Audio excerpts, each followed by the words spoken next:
अध्याय 15। उगम्बी नदी के नीचे। उगम्बी और वागनवाजम गांव के बीच में टार्जन को अपने पुराने निशान के साथ धीरे धीरे आगे बढ़ते हुए झुंड का पता चला। मुगम्बी को यकीन ही नहीं हुआ कि रूसी और उसके क्रूर मालिक की साथी का निशान झुंड के इतने करीब से गुजरा था। यह अविश्वसनीय लग रहा था कि दो मनुष्य उन जानवरों के इतने करीब आ गए, और उन अद्भुत रूप से सतर्क और तेजतर्रार जानवरों में से किसी को भी पता नहीं चला। लेकिन टार्जन ने उन दोनों जानवरों के निशान दिखाए जिनका वह पीछा कर रहा था, और कुछ स्थानों पर अश्वेत ये देख सकता था कि जब झुंड उनके पास से गुजर रहा था तो वह आदमी और औरत छिपे हुए रहे होंगे और उन खूंखार जानवरों की हर हरकत पर नजर रख रहे होंगे। टार्जन को शुरू से ही यह स्पष्ट था कि जेन और रोकोव साथ साथ यात्रा नहीं कर रहे थे। निशान से स्पष्ट रूप से पता चला कि युवती पहले रूसी से काफी आगे थी। हालांकि जैसे जैसे बंदर आदमी आगे बढ़ता गया, यह उतना ही स्पष्ट होता गया कि वह आदमी तेजी से अपने शिकार का पीछा कर रहा था। पहले जेन क्लेटन के पैरों के निशानों पर जंगली जानवरों के निशान थे, जबकि रोकोव के सभी निशानों से पता चलता था कि वह जानवरों के जमीन पर अपने निशान छोड़ने के बाद उस रास्ते से गुजरा था। लेकिन बाद में जेन और रूसी के पैरों के बीच जानवरों के निशान कम होते गए। जब तक कि वह नदी के पास नहीं पहुंच गया, तब तक वानर पुरुष को पता चला कि रोकोव लड़की से कुछ 100 गज से ज्यादा पीछे नहीं हो सकता था। उसे लगा कि वे अब उसके बहुत करीब होंगे, और थोड़ी सी उम्मीद के साथ वह तेजी से आगे की ओर छलांग लगाता हुआ झुंड से आगे निकल गया। पेड़ों के बीच से तेजी से झूलता हुआ वह नदी के किनारे पर उसी जगह पर पहुंचा जहां रोकोव ने जेन को ओवरटेक किया था जब वह भारी डगआउट को लॉन्च करने का प्रयास कर रही थी। तट के किनारे कीचड़ में वानर मानव ने उन दोनों के पैरों के निशान देखे जिन्हें वह खोज रहा था, लेकिन जब वह वहां पहुंचा तो वहां न तो कोई नाव थी, न ही कोई लोग थे, और पहली नज़र में उनके ठिकाने का भी कोई संकेत नहीं था। ये स्पष्ट था कि उन्होंने एक देशी डोंगी को उतार दिया था और धारा की गोद में चढ़ गए थे। और जब वानर पुरुष की नज़र तेजी से नदी के मार्ग पर बड़े बड़े वृक्षों की छाया के नीचे दौड़ी, तो उसने दूर एक ऐसा मोड़ देखा जिसने उसे उसकी दृष्टि से ओझल कर दिया था, जिसके पिछले भाग में एक बहता हुआ गड्ढा था जिसमें एक आदमी की आकृति थी। जैसे ही झुंड नदी के निकट पहुंचा, उन्होंने देखा कि उनका फुर्तीला नेता नदी के किनारे किनारे दौड़ रहा है। वह दलदली भूमि के टीले से दूसरे टीले पर छलांग लगा रहा है, जो उनके और एक छोटे से उपरांत के बीच फैला हुआ था, जो ठीक उस स्थान पर था जहां नदी उनकी दृष्टि से दूर अंदर की ओर मुड़ी हुई थी। उनका पीछा करने के लिए भारी बोझिल वानरों को एक बड़ा चक्कर लगाना पड़ा, और शीता को भी, जो पानी से नफरत करता था। मुगम्बी ने महान श्वेत स्वामी के पीछे जितनी तेजी से हो सकता था उनका पीछा किया। दलदली भूमि और उठती हुई पहाड़ी के ऊपर तेजी से आधे घंटे की यात्रा के बाद टार्जन एक छोटे रास्ते से घुमावदार नदी के भीतरी मोड़ पर पहुंचा, और वहां उसने नदी की गोद में अपने सामने एक डगआउट देखा, और उसके पिछले हिस्से में निकोलस रोकोव था। जेन रूसी के साथ नहीं थी। अपने शत्रु को देखते ही कपि मानव के माथे का चौड़ा निशान लाल हो गया, और उसके होठों पर वृष वानर की भयंकर पाश्विक चुनौती उभर आई। रोकोव कांप उठा जब उसके कानों में एक अजीब और भयानक अलार्म गूंजा। नाव के निचले हिस्से में दुबककर, अपने दांतों को भय से कांपते हुए, उसने उस आदमी को देखा जिससे वह धरती पर मौजूद सभी प्राणियों से ज्यादा डरता था, और वह तेजी से पानी के किनारे की ओर भागा। यद्यपि रूसी जानता था कि वह अपने शत्रु से सुरक्षित है, फिर भी उसे देखते ही वह कायरता के उन्माद में डूब गया, जो उन्माद में बदल गया जब उसने श्वेत दैत्य को उष्णकटिबंधीय नदी के खतरनाक जल में निर्भय होकर गोता लगाते देखा। स्थिर, शक्तिशाली प्रहारों के साथ बंदर आदमी बहते हुए डोंगी की ओर धारा में आगे बढ़ा। अब रोकोव ने नाव के तल में पड़े एक चप्पू को पकड़ लिया, और भयभीत आंखों से अभी भी उस जीवित मौत को देखते हुए जो उसका पीछा कर रही थी, भारी भरकम डोंगी की गति बढ़ाने के प्रयास में पागलों की तरह आगे बढ़ा। और विपरीत किनारे से एक भयावह लहर, जो किसी भी व्यक्ति द्वारा नहीं देखी गई थी, अर्धनग्न तैराक की ओर तेजी से बढ़ी। टार्जन आखिरकार यान के पिछले हिस्से तक पहुंच गया था। एक हाथ ऊपर उठाकर उसने गनवेल को पकड़ लिया। रोकोव डर के मारे जम गया, हाथ या पैर हिलाने में असमर्थ, उसकी आंखें अपने दुश्मन के चेहरे पर टिकी हुई थीं। तभी तैराक के पीछे पानी में अचानक हलचल ने उसका ध्यान खींचा। उसने लहर देखी और उसे पता चल गया कि यह किस कारण से हो रही है। उसी क्षण टार्ज़न को लगा कि उसके दाहिने पैर पर शक्तिशाली जबड़े कस दिए गए हैं। उसने खुद को छुड़ाने और नाव के किनारे से ऊपर उठने की कोशिश की। उसके प्रयास सफल हो जाते अगर इस अप्रत्याशित रुकावट ने रूसी के दुष्ट दिमाग को मुक्ति और बदला लेने के अचानक वादे के साथ तुरंत कार्रवाई के लिए प्रेरित न किया होता। वह आदमी जहरीले सांप की तरह नाव के पिछले हिस्से की ओर लपका और एक ही झटके में भारी चप्पू से टार्ज़न के सिर पर वार कर दिया। बंदर आदमी की उंगलियां नाव की पकड़ से फिसल गईं। सतह पर कुछ देर संघर्ष हुआ और फिर पानी का एक भंवर, एक छोटा सा भंवर और बुलबुले का फटना, जो शीघ्र ही बहती धारा द्वारा शांत हो गया, तथा उस क्षण के लिए वह स्थान चिन्हित हो गया जहां वानरों का टार्ज़न, जंगल का राजा, अंधेरे और भयावह उगाम्बी के उदास पानी के नीचे मनुष्यों की दृष्टि से ओझल हो गया। डर से कमजोर, रोकोफ डगआउट के तल में कांपता हुआ डूब गया। एक पल के लिए उसे एहसास ही नहीं हुआ कि उसके साथ क्या हुआ था। उसे सिर्फ एक खामोश, संघर्षरत श्वेत व्यक्ति की आकृति दिखाई दे रही थी जो नदी की सतह के नीचे तल की कीचड़ में अकल्पनीय मौत के लिए गायब हो रहा था। धीरे धीरे रूसी के मन में यह बात घर कर गई और फिर राहत और विजय की एक क्रूर मुस्कान उसके होठों पर आ गई। लेकिन यह मुस्कान अधिक देर तक नहीं टिकी, क्योंकि जैसे ही वह अपने आप को बधाई दे रहा था कि अब वह अपेक्षाकृत सुरक्षित है और बिना किसी परेशानी के तट की ओर बढ़ सकता है, पास ही नदी के किनारे से एक बड़ा कोलाहल मच गया। जैसे ही उसकी आंखें उस भयावह ध्वनि के रचयिता को खोजने लगी, उसने देखा कि किनारे पर एक राक्षस खड़ा है जो घृणा भरी आंखों से उसे घूर रहा है। एक शैतानी चेहरे वाला तेंदुआ उसके चारों ओर अकूत के विभत्स वानरों से घिरा हुआ है और उनके सबसे आगे एक विशालकाय काला योद्धा है जो उस पर मुट्ठी लहरा रहा है तथा उसे भयानक मौत की धमकी दे रहा है।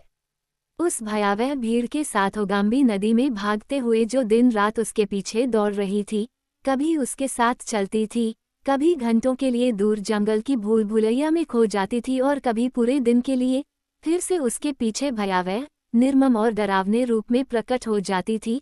इस दुष्स्वप्न ने रूसी को एक मजबूत और सुदृढ़ व्यक्ति से एक दुर्बल, सफेद बालों वाले, डर से बड़बड़ाते हुए प्राणी में बदल दिया, इससे पहले कि खाड़ी और समुद्र उसकी निराशाजनक दृष्टि पर टूट पड़े। वह घनी आबादी वाले गांवों से भाग गया था। कई बार योद्धा अपनी डोंगियों में उसे रोकने के लिए निकल पड़े थे, लेकिन हर बार भयानक भीड़ ने उसे घेर लिया था और भयभीत स्थानीय लोगों को चीखते हुए वापस किनारे पर जंगल में खो जाने के लिए मजबूर कर दिया था। अपनी उड़ान के दौरान उसने जेन क्लेटन को कहीं भी नहीं देखा था। नदी के किनारे पर उस पल के बाद से एक बार भी उसकी नज़र उस पर नहीं पड़ी थी जब उसका हाथ उसकी डगआउट के धनुष से बंधी रस्सी पर बंद हो गया था और उसने उसे फिर से अपनी शक्ति में सुरक्षित मान लिया था। लेकिन एक पल बाद ही वह विफल हो गया जब लड़की ने नाव के नीचे से एक भारी एक्सप्रेस राइफल छीन ली और उसे सीधे उसके सीने पर तान दिया। उसने तुरंत रस्सी छोड़ दी और देखा कि वह उसकी पहुंच से दूर बह गई है, लेकिन एक क्षण बाद ही वह ऊपर की ओर एक छोटी सी सहायक नदी की ओर दौड़ पड़ा, जिसके मुहाने पर वह डोंगी छिपी हुई थी जिसमें वह और उसका दल उस लड़की और एंडरसन की खोज में अपनी यात्रा पर इतनी दूर तक आए थे। उसका क्या हुआ था? हालांकि रूसी के मन में इस बात को लेकर कोई संदेह नहीं था कि उसे उन कई गांवों में से एक के योद्धाओं ने पकड़ लिया था जहां से उसे समुद्र तक पहुंचने के लिए मजबूर होना पड़ा था। खैर, कम से कम वह अपने ज्यादातर मानवीय दुश्मनों से तो छुटकारा पा गया था।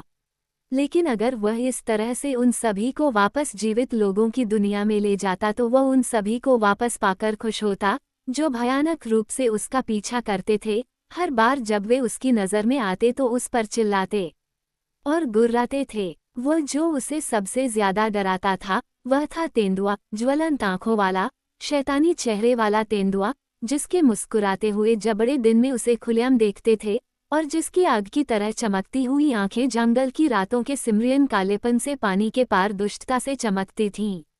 उगाम्बी के मुहाने का दृश्य देखकर रोकोफ को नई उम्मीद जगी, क्योंकि वहां खाड़ी के पीले पानी पर किनकेड लंगर डाले तैर रहा था। उसने छोटे स्टीमर को कोयला जलाने के लिए भेज दिया था, जबकि वह नदी के ऊपर चला गया था और पॉल्विच को उसका प्रभारी छोड़ दिया था और वह राहत में जोर से रो सकता था क्योंकि उसने देखा कि वो उसे बचाने के लिए समय पर वापस आ गई थी। वह बेचैनी से उसकी ओर तेजी से चप्पू चलाता रहा और फिर खड़ा होकर चप्पू हिलाता हुआ जोर जोर से चिल्लाने लगा ताकि जहाज पर सवार लोगों का ध्यान अपनी ओर आकर्षित कर सके। लेकिन जब वह जोर जोर से चिल्ला रहा था तो उसकी चीखों से खामोश जहाज के डेक से कोई जवाब देने वाला नहीं आया।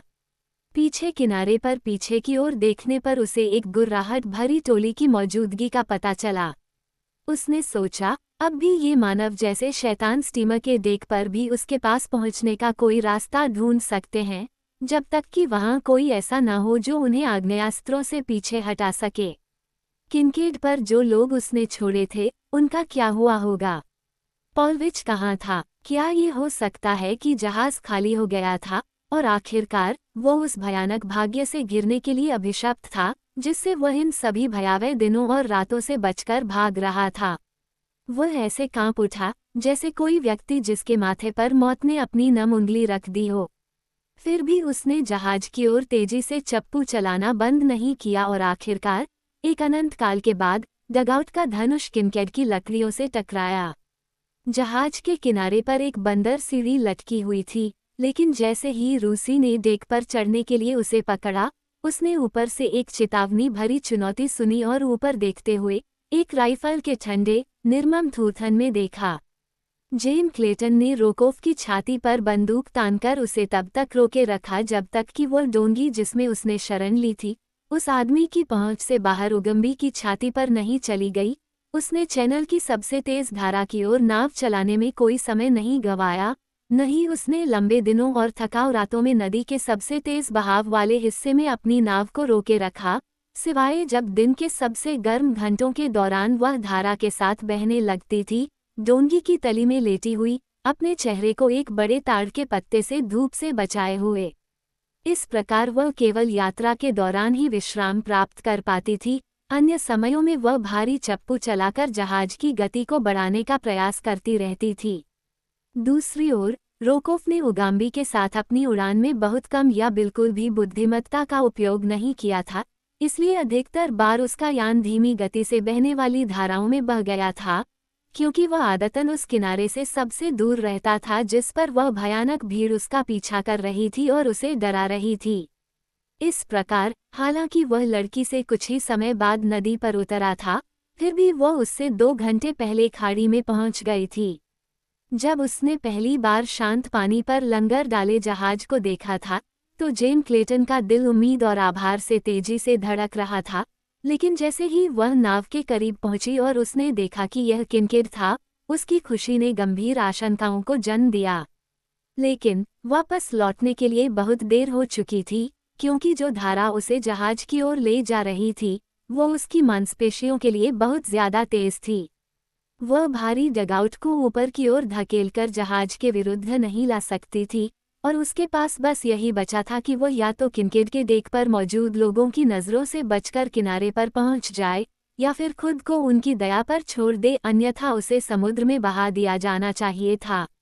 वह जानती थी कि तट पर उसके लिए जीवन की बहुत कम आशा है, क्योंकि उसे उस मित्रवत मोसुला गांव के स्थान के बारे में कोई जानकारी नहीं थी जहां एंडरसन उसे किनकेड से भागने की रात के अंधेरे में ले गया था।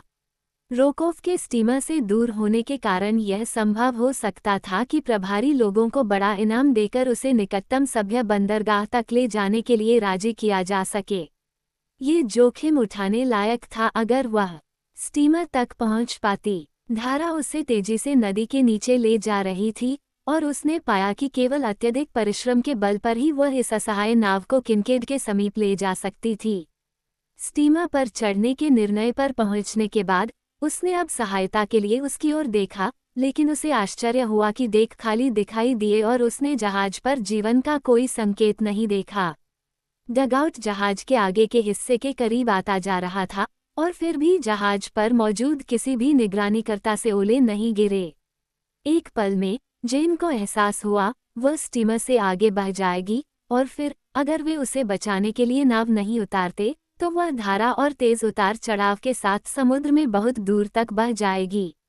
युवती ने सहायता के लिए जोर से पुकारा, लेकिन जंगल से घिरे किनारे पर किसी जंगली जानवर की तीखी चीख के अलावा कोई जवाब नहीं मिला। घबराई हुई जेन ने अपनी नाव को स्टीमर के करीब ले जाने के प्रयास में चप्पू चलाया। एक क्षण के लिए ऐसा लगा कि वह अपने लक्ष्य से कुछ फीट दूर रह जाएगी, लेकिन अंतिम क्षण में डोंगी स्टीमर के अगले हिस्से के नीचे आ गई और जेन बड़ी मुश्किल से लंगर की जंजीर को पकड़ पाई। वह वीरतापूर्वक भारी लोहे की कड़ियों से चिपकी रही, धारा के दबाव के कारण वह लगभग डोंगी से घसीटती चली गई। उसके पीछे उसने स्टीमर के किनारे एक बंदर सीढ़ी लटकती देखी।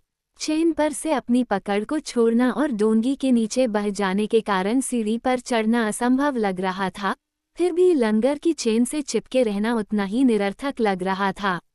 आखिरकार उसकी नज़र डगआउट के आगे की ओर लगी रस्सी पर पड़ी और उसने उसका एक सिरा जंजीर से बांधकर डोंगी को धीरे धीरे नीचे की ओर खिसकाया और वह सीधे सीढ़ी के नीचे आ गई। कुछ ही पल बाद अपनी राइफल को कंधों पर लटकाकर वह सुरक्षित रूप से सुनसान डेक पर चढ़ गई। उसका पहला काम जहाज की जांच करना था और उसने ये काम किया। उसकी राइफल तुरंत इस्तेमाल के लिए तैयार थी, ताकि अगर उसे किनकेड पर किसी भी इंसानी खतरे का सामना करना पड़े, उसे स्टीमर की स्पष्ट रूप से सुनसान स्थिति का कारण पता लगाने में ज्यादा समय नहीं लगा, क्योंकि जहाज के अगले हिस्से में उसने नाविकों को पाया, जिन्हें जाहिर तौर पर जहाज की रखवाली के लिए छोड़ दिया गया था, जो नशे में गहरी नींद में थे। घृणा से कांपते हुए वह ऊपर चढ़ गई और अपनी पूरी क्षमता से सो रहे पहरेदारों के सिर के ऊपर से हैच को बंद करके उसे मजबूती से बंद कर दिया। फिर उसने नाव और भोजन की तलाश की और अपनी भूख मिटाने के बाद वह डेक पर बैठ गई। उसने निश्चय किया कि कोई भी व्यक्ति पहले उसकी मांगों पर सहमति जताए बिना किनकेड पर नहीं चढ़ेगा। 1 घंटे तक नदी की सतह पर कुछ भी ऐसा नहीं दिखा जिससे उसे चिंता हो, लेकिन फिर धारा के ऊपर एक मोड़ पर उसने एक डोंगी को आते देखा जिसमें एक अकेला व्यक्ति बैठा था। डोंगी उसकी दिशा में कुछ दूर आगे बढ़ी ही थी कि उसने पहचान लिया कि नाव में सवार व्यक्ति रोकोफ है, और जब वह व्यक्ति नाव पर चढ़ने का प्रयास कर रहा था तो उसने देखा कि उसके सामने एक राइफल खड़ी है। जब रूसी को पता चला कि उसके आगे बढ़ने पर किसने रोक लगा दी थी, तो वह क्रोधित हो गया। उसने बहुत ही भयानक तरीके से गालियां दी और धमकियां दी, लेकिन जब उसने देखा कि इन युक्तियों से भी लड़की डरी या प्रभावित नहीं हुई, तो अंततः उसने विनती की और वादा किया। जेन के पास उसके हर प्रस्ताव का एक ही जवाब था, और वह ये कि कोई भी बात उसे रोकोफ को अपने साथ एक ही जहाज पर चढ़ने की इजाज़त देने के लिए राजी नहीं कर सकती। वह अपनी धमकियों को अमल में लाएगी और अगर वह जहाज पर चढ़ने की कोशिश में लगा रहेगा तो उसे गोली मार देगी। अतः चूंकि कोई अन्य विकल्प नहीं था, वह महान काया अपनी नाव में वापस चला गया और समुद्र में बह जाने के खतरे के बावजूद अंततः खाड़ी के बहुत नीचे किनारे पर पहुंचने में सफल रहा, तथा उस ओर नहीं पहुंचा जहां जानवरों का झुंड गुर्राता और दहाड़ता हुआ खड़ा था। जेन क्लेटन जानती थी कि वह व्यक्ति अकेले और बिना किसी सहायता के अपने भारी जहाज को किनकेड नदी तक वापस नहीं ला सकता था, इसलिए उसे उसके द्वारा हमला किए जाने का कोई डर नहीं था। किनारे पर मौजूद भयानक दल को उसने पहचाना, जो कई दिन पहले उगाम्बी के ऊपर जंगल में उसके पास से गुजरा था, क्योंकि यह समझ से परे था कि इस तरह के विचित्र रूप से मिश्रित झुंड में एक से अधिक लोग हो सकते हैं, लेकिन उन्हें नदी के मुहाने तक नीचे की ओर कौन लाया था, इसकी कल्पना वह नहीं कर सकती थी। दिन के अंत में लड़की नदी के दूसरी ओर से आ रही रूसी की चिल्लाहट से अचानक घबरा गई, और एक क्षण बाद उसकी निगाह की दिशा का अनुसरण करते हुए वह ऊपर से आती हुई एक जहाज की नाव को देखकर भयभीत हो गई, जिसमें उसे विश्वास था केवल किनकेड के लापता चालक दल के सदस्य ही हो सकते हैं, केवल निर्दयी बदमाश और दुश्मन।